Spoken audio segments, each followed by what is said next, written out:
Assalamualaikum, selamat sore pemirsa. Sumatera Utara hari ini kembali hadir menjumpai Anda. Kali ini bersama saya Ayu Alvinia Kori. Sejumlah informasi aktual seputar Sumatera Utara telah dirangkum tim redaksi kami untuk Anda. Dan berikut Sumatera Utara hari ini selengkapnya.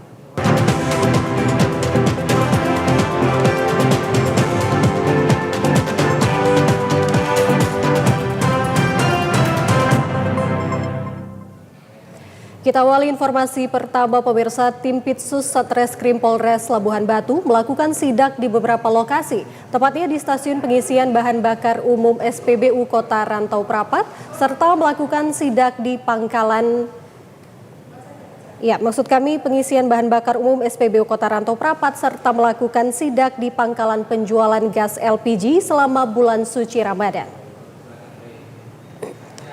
Guna mengantisipasi akan kelangkaan pasokan minyak di sejumlah stasiun pengisian bahan bakar umum SPBU selama bulan suci Ramadan, tim Pitsus Satreskrim Polsek Labuhan Batu melakukan sidak di dua lokasi SPBU, tepatnya di Jalan Sisingamangaraja, Kota Rantau Prapat. Selain itu, tim juga melakukan sidak di sejumlah tempat pangkalan penjualan gas LPG guna memastikan ketersediaan stok tersebut selama bulan suci Ramadan. Dalam kegiatan ini, Kanit Pitsus Satreskrim Polres Labuhan Batu, Ibda Seniman, menjelaskan sidak ini dilakukan untuk memastikan stok minyak di SPBU serta pangkalan gas LPG untuk kebutuhan masyarakat tersedia selama bulan suci Ramadan. Melihat stok yang SPBU sediakan, apa mungkin ada kelangkaan ataupun ada kekurangan, kita lakukan pengecekan secara rutin menjelang nanti sampai Lebaran Idul Fitri. SPBU Subang Mangga ini mendapat jatah dari Pertamina 8 KL 1 kali 24 jam dan Pertalite mendapat jatah dari Pertamina 24 KL dalam 1 kali 24 jam. Pengecekan dan sidak di SPBU serta pemantauan di sejumlah pangkalan gas LPG, pihaknya mengaku akan terus dilakukan pemantauan selama bulan suci Ramadan hingga memasuki Lebaran nantinya.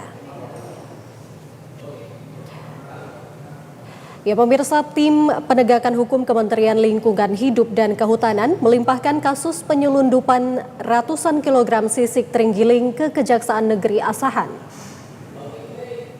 Tim Penegakan Hukum Kementerian Lingkungan Hidup dan Kehutanan atau Gakum KLHK mendatangi kantor Kejaksaan Negeri Asahan di Jalan Wajah Rudolf Supratman, Kota Kisaran pada 4 Maret lalu untuk menyerahkan berkas penyidikan tahap 2 berikut tersangka dan barang bukti terkait kasus penyelundupan sisik terenggiling.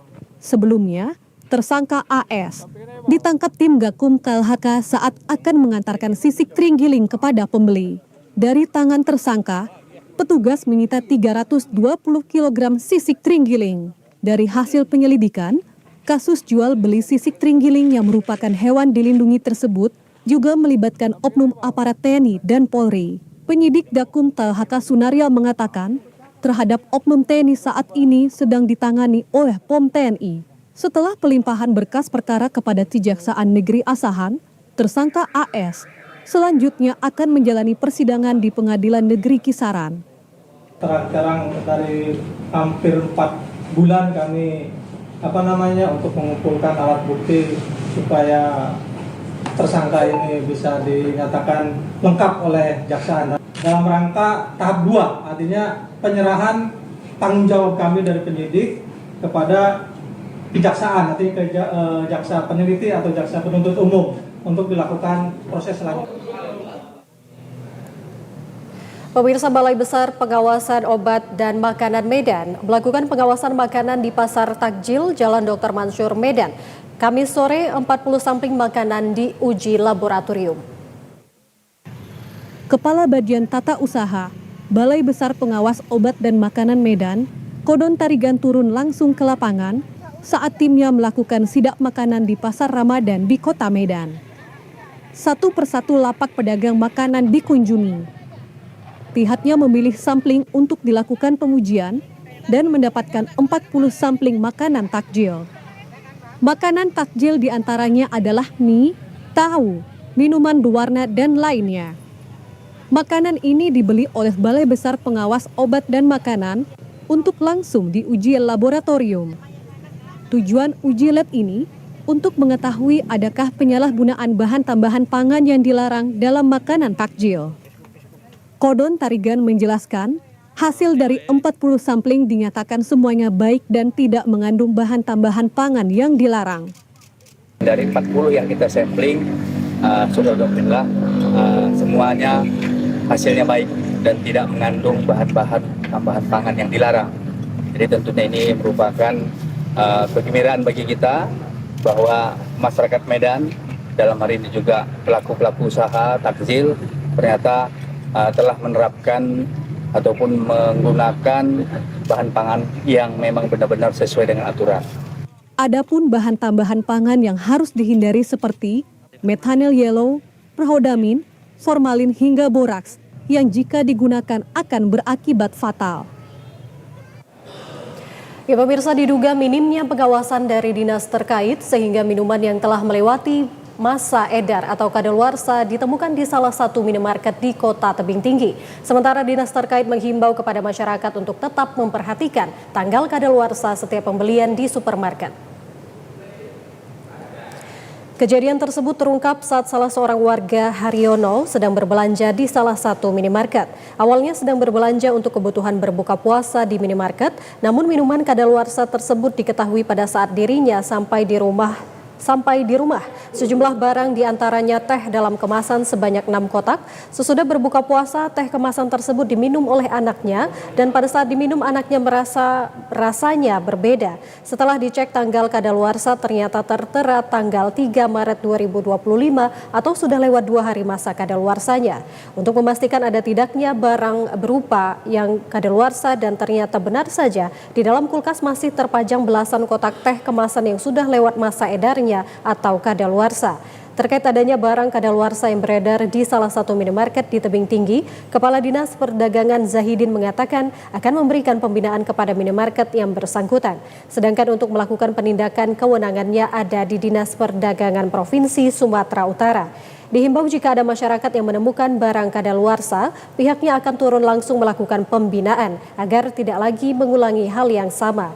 Zahidin berharap apabila warga membeli suatu barang makanan dan minuman berupa kemasan atau di luar kemasan, terlebih dahulu harus teliti. Sementara itu pihak minimarket hingga saat ini belum bisa memberikan keterangan atas kejadian tersebut. Ke Dinas Perdagangan sehingga kami bisa membina para retail maupun toko-toko serba ada di Tebing Tinggi, mudah-mudahan tidak lagi mengulangi hal yang sama. Tetapi kalau mengulangi hal yang sama, malah kami akan melaporkan langsung ke dinas atasan, yakni dinas provinsi, sehingga dapat ditindaklanjuti. Jembatan Noyo di Kabupaten Nias Barat ambruk akibat diterjang derasnya luapan sungai menyebabkan jalur transportasi lumpuh. Akibat curah hujan dengan intensitas tinggi yang mengguyur seluruh wilayah Kabupaten Nias Barat, membuat sejumlah sungai meluap hingga mengakibatkan satu unit jembatan penghubung di Desa Tuuna Kabupaten Nias Barat ambruk dan diseret arus Sungai Noyo sejauh 50 meter lebih.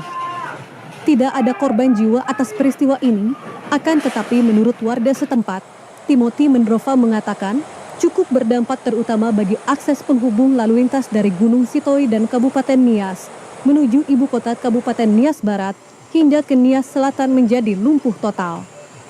Padahal, jalur tersebut merupakan akses terdekat yang dilalui warga setiap harinya untuk menjalankan aktivitas perekonomian warga, termasuk menuju tempat bekerja di kantor pelayanan publik, baik pemerintah maupun swasta.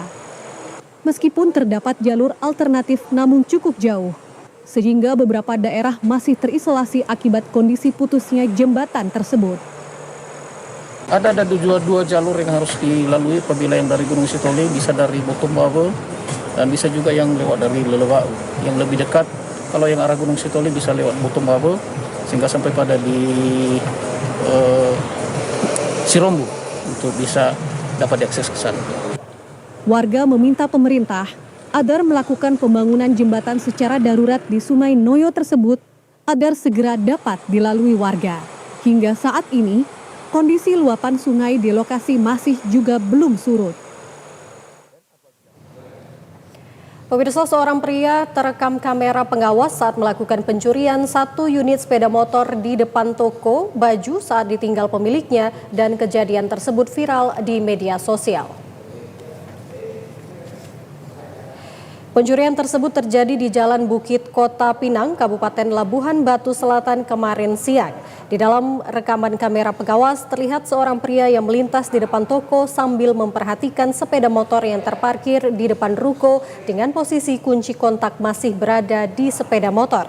Melihat ada kesempatan, pelaku langsung berbelok ke samping toko untuk memastikan keadaan sekitar. Dirasa aman, pelaku langsung melarikan sepeda motor tersebut.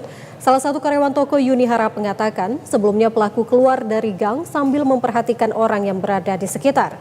Dilihat sunyi, pelaku langsung mengambil sepeda motor yang kebetulan kunci kontak masih berada di sepeda motor. Sedangkan pelaku tidak dikenal namun memiliki ciri-ciri berbadan kurus, baju hitam, menggunakan celana jeans dan sepatu, serta memiliki rambut tidak terlalu panjang. Sebelahnya dia keluar gang, dia bingung. Awalnya itu dia kayak tengok orang, kayak udah lihat gitu, kayak sunyi, gak ada orang. Jadi dia itu ada kesempatan untuk diambil, kebetulan juga kuncinya itu ada di situ, jadi dia bawa lari. Cirinya itu dia kurus, baju hitam, celana jeans atau celana li atau orang pakai itu, terus dia pakai sepatu, kalau nggak salah itu dia kuncinya itu dia kepalanya, rambutnya itu dia nggak terlalu panjang. Untuk saat ini pencurian sepeda motor tersebut masih ditangani pihak kepolisian Resort Labuhan Batu Selatan.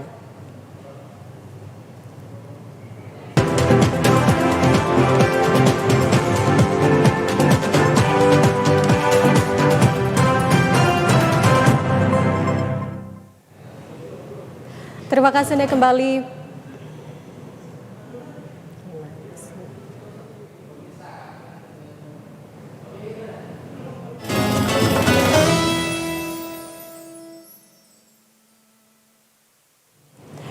Ya pemirsa, jejak sejarah perkembangan Islam di Bumi Langkat diantaranya adalah adanya bangunan masjid kayu yang berdiri pada tahun 1725 silam. Masjid yang didirikan oleh Syekh Baka dan Syekh Zabar ini masih berdiri kokoh tepat di pinggir sungai Desa Bingai, Kecamatan Wampu, Kabupaten Langkat. Masjid yang terbuat dari bahan kayu dan berbentuk rumah panggung ini merupakan masjid tertua yang ada di Kabupaten Langkat dan sudah berusia sekitar 298 tahun lebih. Masjid berbahan kayu ini didirikan oleh Syekh Baka dan Syekh Zabar yang merupakan warga kebangsaan Mesir ketika melakukan perdagangan. Sesuai dengan peradaban zaman dahulu, kehidupan manusia berada di daerah pesisir atau daerah perairan. Para wali Allah ini melakukan perdagangan sembari menyebarkan agama ke masing-masing daerah. Saat berada di tepi sungai Desa Bingai, Kecamatan Wampu, para wali Allah ini membangun pesanggerahan untuk tinggal dan hingga sampai saat ini rumah panggung yang masih memiliki bentuk asli tersebut masih dijadikan masjid oleh masyarakat. Masjid atau yang biasa disebut warga madrasah ini masih mempertahankan bangunan kayu dan merupakan saksi bisu penyebaran agama Islam di Desa Bingai dan Kabupaten Langkat pada umumnya. Salah seorang tokoh agama Adhan mengatakan masjid ini sudah berdiri sejak 298 silam yang hingga kini masih berdiri kokoh dan keberadaannya tidak pernah diubah-ubah, hanya sekedar direhabilitasi. Syekh Bakah sama Syekh Jabar ada kuburannya, makam berapa generasi udah nih. Udah abah kan awalnya ini terus. Kalau ini ya tambahannya ini. Tambahannya. Kalau itu nggak tahu lah kita juga. Udah berapa tahun kan? Hampir 3 abad. Harapan kita supaya dia diperhatikan lah, masjid ini ya diperhatikan. Kalau tidak ya gini-gini aja lah kan. Maunya adalah semua masjid kita. Kabupaten Langkat, yakni Dinas Pariwisata dan Kebudayaan, masjid ini akan dijadikan cagar budaya yang nantinya sekaligus wisata religi karena merupakan masjid tertua di Kabupaten Langkat. Memasuki bulan suci Ramadan 1446 Hijriah, para pedagang musiman menjajakan dagangannya dengan beraneka ragam makanan, minuman di sepanjang jalan di Kota Medan. Ramainya pedagang kue dan minuman musiman ini seperti yang tampak di Jalan Gaperta ujung Medan. Para pedagang di sepanjang jalan tersebut mulai ramai sejak pukul 12 siang hingga menjelang berbuka puasa. Karena ramai pembeli, mengakibatkan jalan di sepanjang Gaperta tampak padat dan mengalami kemacetan. Kondisi seperti ini sudah biasa terlihat jika bulan Ramadan tiba. Di sepanjang jalan inilah para pedagang dadakan menyajikan aneka makanan, di antaranya gorengan, kue kering dan basah, juga minuman serta beraneka ragam bubur dan kolak. Beberapa pedagang makanan siap saji di antaranya, sayur dan ikan matang juga banyak diserbu para pembeli untuk menu berbuka puasa. Antusias warga untuk membeli makanan berbuka puasa nampak ramai dengan antrian warga dalam membeli makanan. Salah seorang pedagang Cindy yang sudah bertahun-tahun berdagang aneka kue basah dan gorengan, yakni kue kacang hijau, kue lapis, kue sus, kue dadar, dan lainnya. Cindy sangat bersyukur karena di bulan Ramadan ia dapat meraup keuntungan hingga 100%. Cindy mengatakan, para pembeli biasanya ramai membeli jika memasuki bulan Ramadan dan kondisi cuaca panas. Namun saat ini merupakan bulan penuh berkah yakni bulan suci Ramadan, sehingga warga setiap harinya membeli makanan ataupun minuman sebagai makanan berbuka puasa. Ia menambahkan, biasanya ia mendapat omset dalam sehari hanya sekitar 1 juta rupiah, namun di saat bulan Ramadan, ia mendapat untung hingga 100%. Cindy berharap agar harga bahan pokok stabil, khususnya bahan dasar membuat makanan. Sejak Ramadan ini, Ya, banyak untung nggak? lumayan. Banyak juga kalau customer. Iya. Satu hari dapat berapa Kak omsetnya Kak? Mau 2 juta, Biasanya 3 juta, 2 sampai 3 juta. Dari jam 12 kita buka, tutup sampai azan Isya. Pemirsa, harga cabai merah hari ini mengalami kenaikan sekitar Rp12.000 per kilogram. Meski kenaikannya tidak terlalu signifikan, tetapi jumlah pembeli diakui pedagang jauh berkurang. Harga cabai merah kemarin di pasar tradisional Petisah Medan masih dijual Rp20.000 per kilogram, namun pagi tadi mengalami kenaikan menjadi Rp32.000. Sedangkan untuk harga cabai rawit tidak mengalami kenaikan dan masih bertahan di harga Rp35.000 per kilogramnya. Sementara itu, untuk harga bawang merah juga mengalami kenaikan, di mana harga sebelumnya Rp30.000 menjadi Rp36.000 per kilogramnya.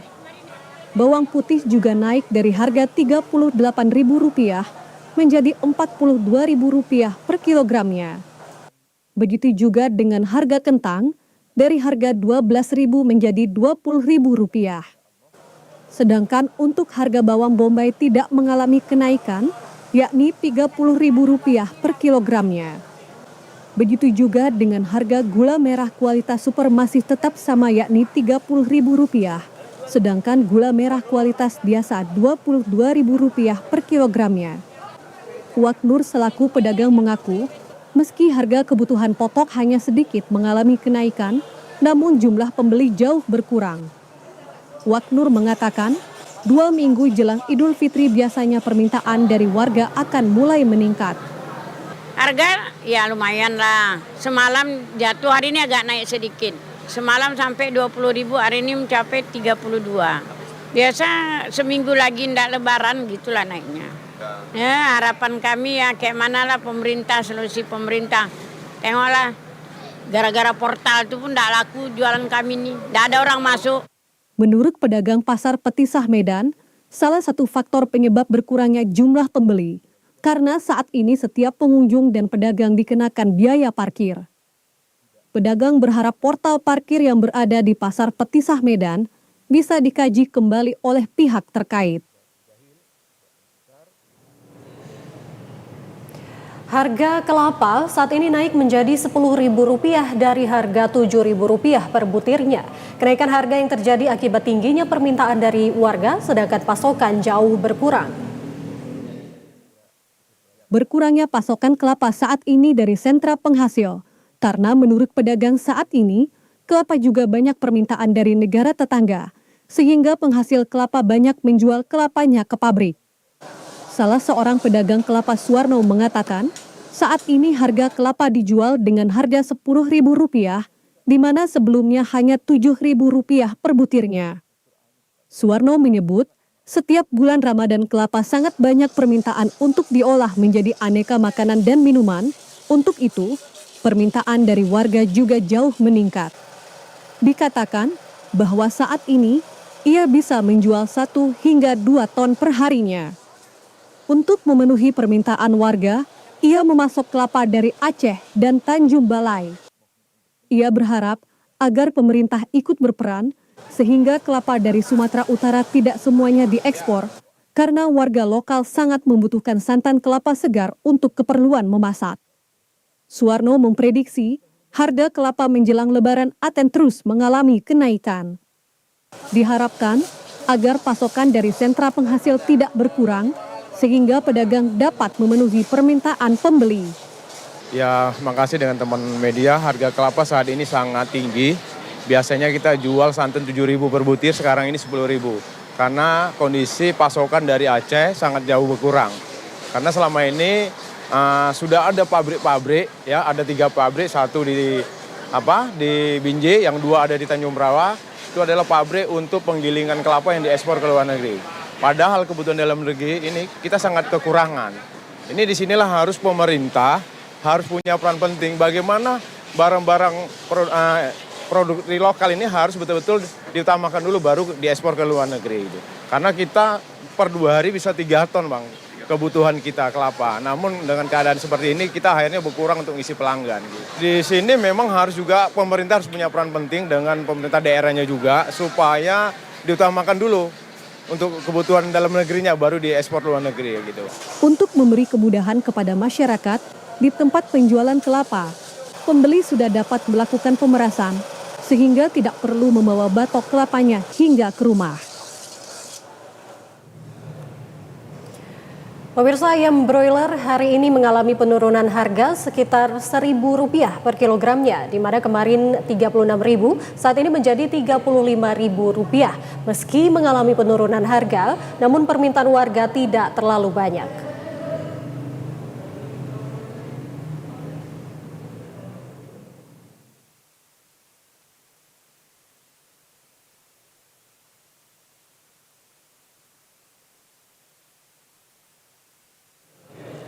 Kita ke informasi selanjutnya, pemirsa, menu berbuka puasa saat bulan suci Ramadan yang selalu diburu warga di Mandailing Natal rasanya manis dan kenyal, yaitu onde-onde atau kelepon, sejenis jajanan pasar yang ramai dijumpai ketika bulan suci Ramadan.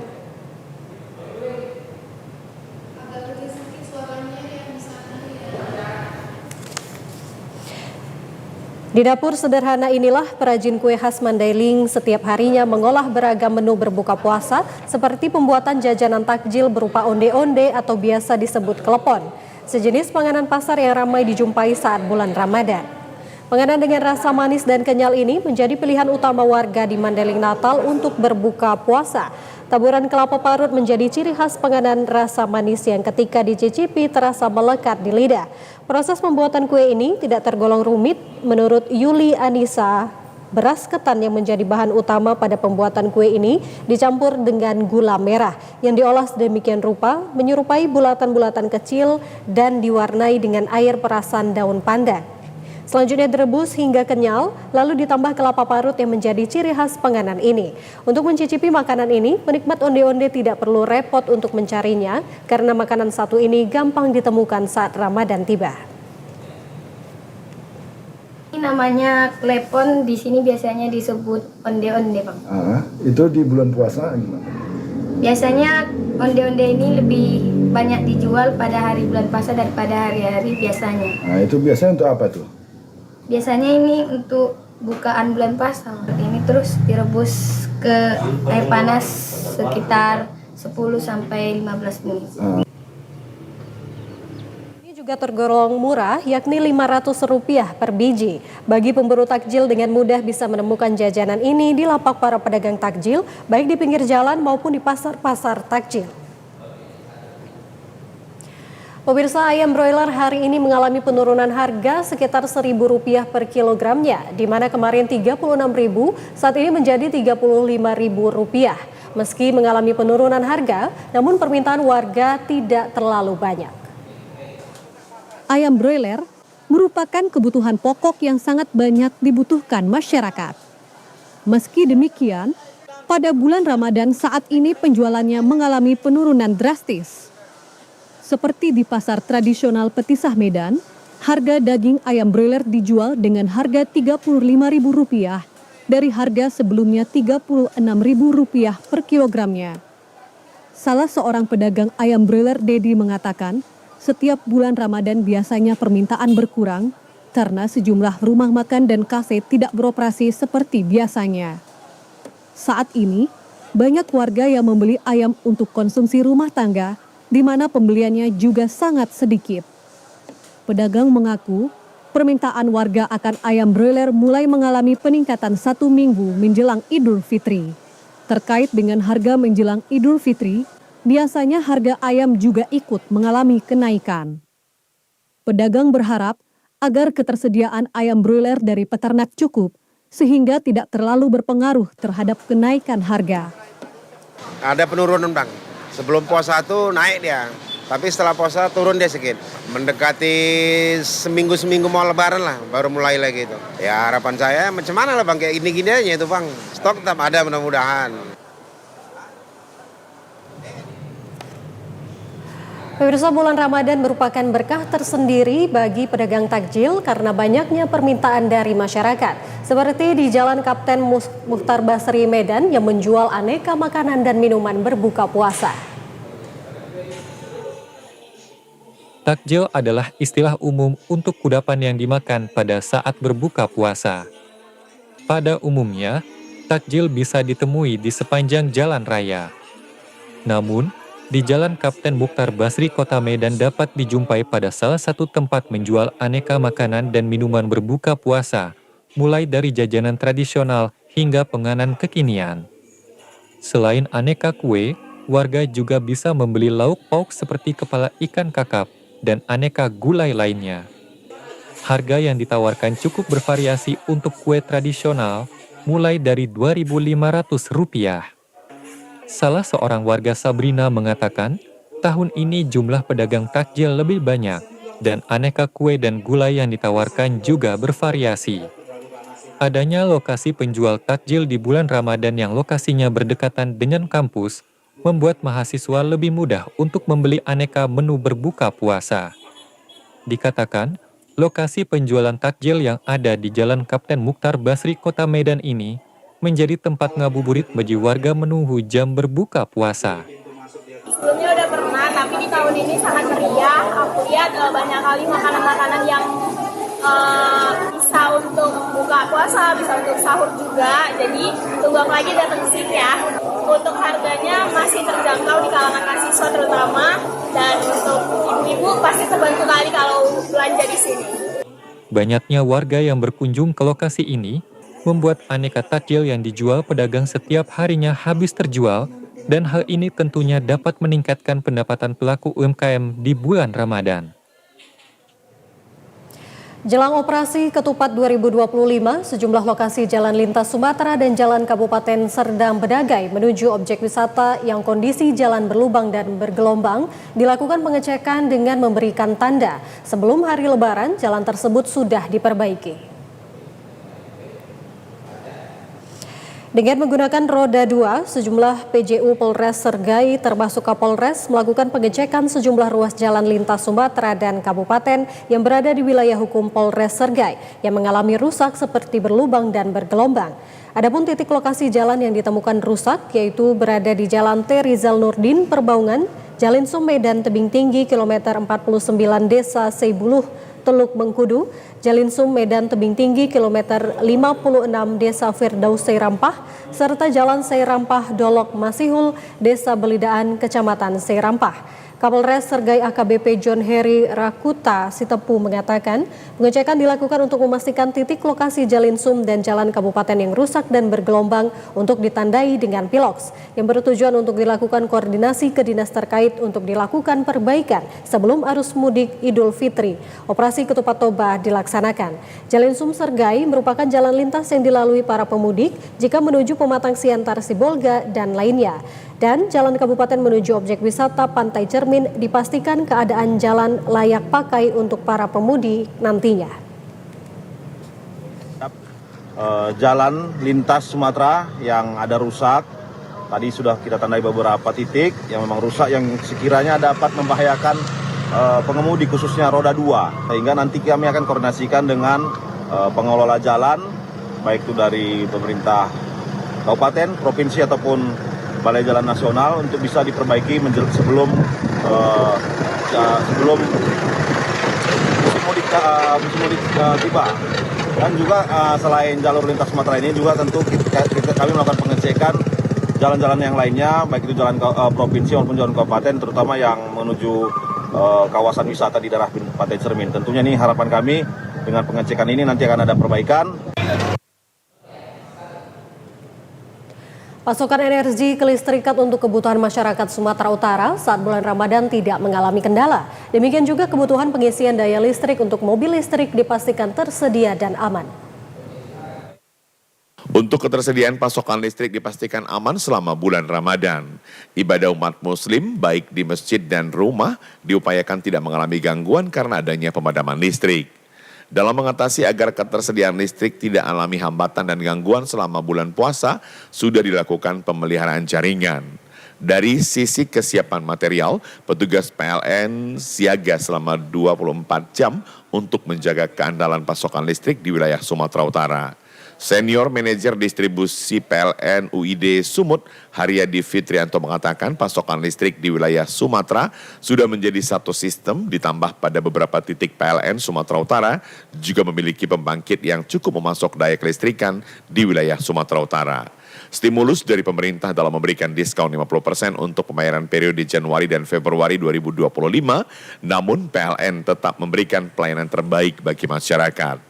Secara beban, kami di UID Sumatera Utara mempunyai daya mampu sekitar 2.100 MW dengan beban puncak 2.067 MW. Jadi ada cadangan sebesar 125 MW. Untuk itu kondisi sistem dalam kondisi aman, baik di Kepulauan Sumatera Utara maupun di Pulau Nias. Ketersediaan daya listrik untuk pengisian baterai mobil dipastikan aman dan dapat melayani seluruh pemilik mobil listrik, baik yang ada di Sumatera Utara maupun para pendatang dari provinsi lainnya. Senior Manajer Niaga dan Manajemen Pelanggan Doni Adriansah mengatakan saat ini terdapat 68 unit stasiun pengisian kendaraan listrik umum di 52 lokasi dengan jumlah mesin 373 unit. Untuk Kota Medan terdapat 5 lokasi SPKLU yang disediakan PLN untuk memenuhi permintaan dan kebutuhan masyarakat. Sebagai informasi kepada masyarakat yang hendak menuju Pekanbaru, terdapat 10 SPKLU di sepanjang jalan lintas dan terdapat 4 SPKLU di lintas Aceh, serta arah menuju ke Sumatera Barat terdapat 5 SPKLU. Dengan banyaknya SPKLU yang telah disediakan PLN, masyarakat tidak perlu khawatir karena ketersediaannya sangat memadai. Dan kami juga ada siapkan dukungan terhadap pemudik-pemudik yang masuk ke Sumatera Utara atau mau keluar Sumatera Utara, yaitu arah ke Pekanbaru ada 10 unit SPKLU kami, kemudian arah ke Aceh ada 4 lokasi, dan arah ke Sumbar ada 5 lokasi SPKLU. Artinya PLN Sumatera Utara sudah siap ya memberi dukungan fasilitas untuk cas baterai kepada mobil-mobil listrik yang singgah di Sumatera Utara atau maupun berangkat keluar dari Sumatera Utara. Bulan Ramadan hingga Idul Fitri, kebutuhan masyarakat akan energi listrik sangat meningkat. Untuk itu diharapkan agar pihak penyedia daya tetap menjaga ketersediaannya sehingga tidak mengganggu berbagai kegiatan masyarakat. Dalam meningkatkan ibadah di bulan suci Ramadan 1446 Hijriah, umat muslim berlomba-lomba mencari pahala dengan melakukan kegiatan ibadah yakni membaca Al-Quran.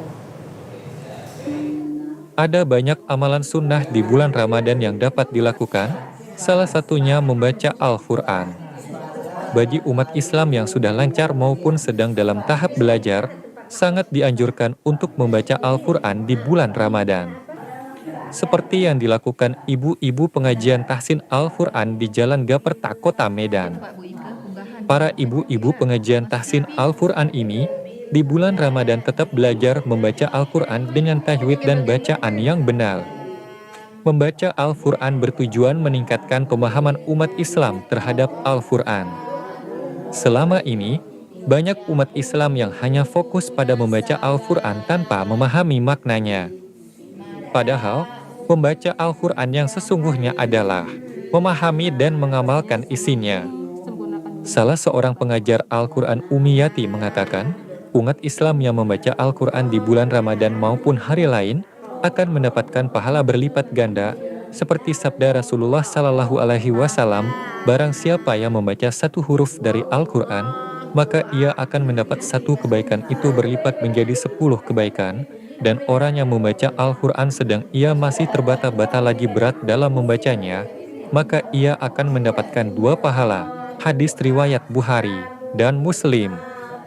Dikatakan Umiyati, pada bulan Ramadan ini banyak umat muslim yang berlomba-lomba untuk memperbanyak membaca Al-Quran serta menghatamkannya. Umi berharap agar manfaatkan momentum Ramadan untuk semakin mendekatkan diri kepada Allah dengan membaca Al-Quran dengan tartil, yakni membaca Al-Quran secara perlahan, fasih dan sesuai kaidah tajwid, juga merasakan arti dan maksud dari ayat yang dibaca, sehingga berkesan di hati, menjadikan Ramadan dengan mensucikan hati dan meluruskan niat, agar ibadah yang dijalankan benar-benar membawa keberkahan. Maksud dan tujuannya diadakan pengajian ini adalah untuk mendekatkan diri lagi kepada Al-Quran, menggunakan waktu-waktu yang bermanfaat di bulan suci Ramadan, karena sejatinya dengan mempelajari Al-Quran akan menimbulkan sakinah di antara kami, dan insya Allah akan bisa melembutkan hati-hati ibu-ibu semuanya. Harapannya yaitu bisa meningkatkan ketakwaan, memperbanyak amal ibadah di bulan suci Ramadan ini, serta mempererat ukhuwah di antara kami semua. Ya pemirsa, informasi menarik lainnya dapat Anda ikuti setelah informasi berikut ini. Tetaplah bersama kami. Pemirsa, berikut informasi perakiraan cuaca di sejumlah daerah di Sumatera Utara dari Badan Meteorologi, Klimatologi, dan Geofisika Wilayah 1 Medan berlaku pada hari Sabtu esok 8 Maret 2025. Halo Sobat BMKG, kembali bersama saya Anda Paramita, Prakirawan BBMKG Wilayah 1 yang akan menyampaikan informasi perakiraan cuaca di wilayah Sumatera Utara untuk esok hari, Sabtu 8 Maret 2025. Pada dini hari diperkirakan berawan dan berpotensi hujan ringan di sebagian besar wilayah Sumatera Utara. Untuk pagi hari diperkirakan berawan dan berpotensi hujan ringan di sebagian besar wilayah Sumatera Utara, di mana hujan ringan berpotensi terjadi di Asahan, Batubara, Mandailing Natal, Kepulauan Nias, Serdang Bedagai, Tapanuli Selatan, dan sekitarnya. Untuk siang dan sore hari diperkirakan berpotensi hujan ringan hingga sedang di seluruh wilayah Sumatera Utara. Untuk malam hari diperkirakan berpotensi hujan ringan hingga lebat di seluruh wilayah Sumatera Utara, di mana hujan lebat berpotensi terjadi di wilayah Humbangan Sudutan, Nias Selatan, Pakpak Barat, Tapanuli Selatan, Tapanuli Tengah, dan sekitarnya. Untuk suhu udara diperkirakan 15 hingga 31 derajat Celcius, dengan kelembapan udara 78 hingga 98%. Angin bertiup dari arah utara hingga selatan dengan kecepatan 3 hingga 12 km per jam. Untuk titik panas tidak terpantau di wilayah Sumatera Utara berdasarkan pantauan pada tanggal 6 Maret 2025. Kepada masyarakat dihimbau untuk tetap waspada terjadinya hujan lebat yang disertai petir dan angin kencang di wilayah pantai barat, lereng barat, dan pegunungan Sumatera Utara yang dapat berpotensi terjadinya bencana hidrometeorologis seperti banjir dan longsor. Demikian perakiraan yang dapat saya sampaikan, semoga bermanfaat dan terima kasih. Ya pemirsa, informasi tersebut sekaligus menutup jumpa kita dalam Sumatera Utara hari ini. Mewakili seluruh kerabat kerja yang bertugas, saya Ayu Alvinio Karim mengucapkan terima kasih atas perhatian dan kebersamaan Anda. Wassalamualaikum, selamat sore, sampai jumpa.